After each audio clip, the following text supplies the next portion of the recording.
চক্ষু সেবা কার্যক্রমকে স্থানীয় পর্যায়ে আরও কার্যকর ও টেকসই করার লক্ষ্যে ভোলায় অনুষ্ঠিত হয়েছে কর্মপরিকল্পনা প্রণয়ন বিষয়ক কর্মশালা। বৃহস্পতিবার সকালে নিজাম হাসিনা ফাউন্ডেশনের চেয়ারম্যান জনাব নিজাম উদ্দিনের সভাপতিত্বে চক্ষু হাসপাতালের হলরুমে ফাউন্ডেশনের উদ্যোগে এ কর্মশালার আয়োজন করা হয়। এ সময় অতিথি ছিলেন পল্লী কর্ম সহায়ক ফাউন্ডেশনের ব্যবস্থাপক, গ্রামীণ জন উন্নয়ন সংস্থার নির্বাহী পরিচালক, অরবিশ ইন্টারন্যাশনাল এর অ্যাসোসিয়েট ডিরেক্টর ও সিনিয়র প্রজেক্ট ম্যানেজার। প্রকল্প সূত্রে জানা যায়, নিম্ন আয়ের জনগোষ্ঠীর জন্য বিনামূল্যে চোখের ছানি অপারেশন ও প্রাথমিক চক্ষু সেবা প্রদানই এ প্রকল্পের মূল উদ্দেশ্য।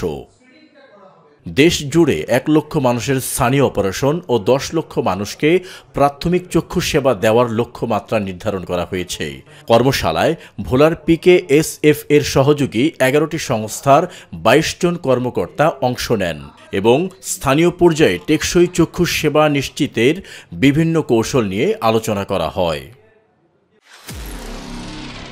নিরপেক্ষ, সত্য প্রকাশে আপোষহীন।